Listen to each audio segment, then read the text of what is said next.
Apple's laptop lineup currently includes a 13-inch MacBook Air and 3 MacBook Pro models, 13-inch, 14-inch, and 16-inch.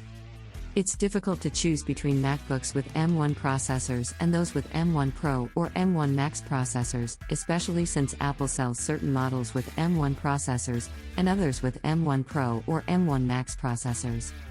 That's where our guide on the MacBook Air versus MacBook Pro comes in handy. We'll compare price, features, performance, battery life, and more to help you determine which laptop is worth your money among the MacBook Air, 13-inch MacBook Pro, 14-inch MacBook Pro, and 16-inch MacBook Pro. By the end of this guide, you should have a good idea of which laptop to buy or whether you should wait for the next edition to come out. Check out our evaluation of macOS Big Sur, Apple's newest desktop operating system, if you want to get a feel for life with a MacBook before purchasing one. You're not sure if a Mac is right for you? Take a look at our best laptops rankings to discover all of the other fantastic options on the market. What is the best MacBook? Now that Apple has completed its move from Intel CPUs to custom Apple silicon chips, it's a great time to buy a MacBook. M-series processors are now available in the MacBook Air and all 3 MacBook Pro models, which were designed in Cupertino. So far, they've delivered astonishing performance and battery life records. The M1 chip in the MacBook Air and 13-inch MacBook Pro gives these ultra-portable devices unparalleled performance and endurance, making them the laptops to beat in their respective categories. They also run iOS and iPadOS apps and, in the case of the MacBook Air, don't require a fan to keep cool. Then there's the new MacBook Pro 14-inch and 16-inch models, which come with either an M1 Pro or M1 Max processor. We got our hands on the M1 Pro chip and were blown away by its insane CPU and GPU performance, which is up to 70% faster than the M1 and 2x faster GPU speeds. And that's just for the M1 Pro, not the M1 Max, which is more powerful. Specs of the MacBook Air and MacBook Pro. For the most part, the MacBook Air M1 2020 is the best option. Advertisement. Pros. Thanks to its M1 CPU, which offers record-setting performance and battery life, the new MacBook Air delivers about everything you could desire in an Apple notebook.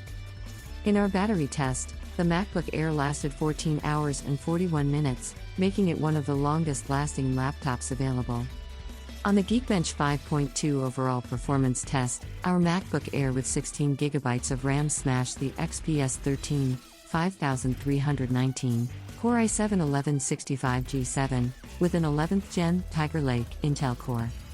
The Surface Laptop 3 4791, which used Intel's 10th generation processors, fell further behind, but still outperformed the category average, 4178. The Magic Keyboard, which is significantly more comfortable and dependable than the previous Butterfly keyboard, is also included with the MacBook Air. We side-by-side compared these two keyboards and unanimously chose the latest version due to its bouncy keys and enhanced layout. With a resolution of 2560 by 1600 pixels, the screen is also sharp. The current version of the Air supports the P3 color spectrum for more vibrant tones, as well as True Tone, which adjusts the display's color temperature based on ambient lighting conditions. Touch ID is another feature that makes it simple to unlock the machine, make secure payments, and change passwords. The M1 chip also improved the 720p webcam on the new MacBook Air, and the system now supports iOS and iPadOS apps, though few are geared for laptops. The MacBook Air is larger than the Dell XPS 13, 11.6 by 7.8 by 0.6 inches, 2.8 pounds, but smaller than the 13.5-inch Microsoft Surface Laptop 3, 13.5 by 8.4 by 0.6 inches, 2.8 pounds, 12.1 by 8.8 by 0.6 inches, 2.9 pounds. Cons: most users will need to utilize a dongle because 2 USB-C ports aren't enough. In addition, the MacBook Air isn't the smallest or lightest 13-inch laptop on the market, and the display bezels are too thick for 2021. The laptop also lacks an IR camera, for facial recognition login, and USB Type-A connectors, necessitating the use of an adapter for legacy devices.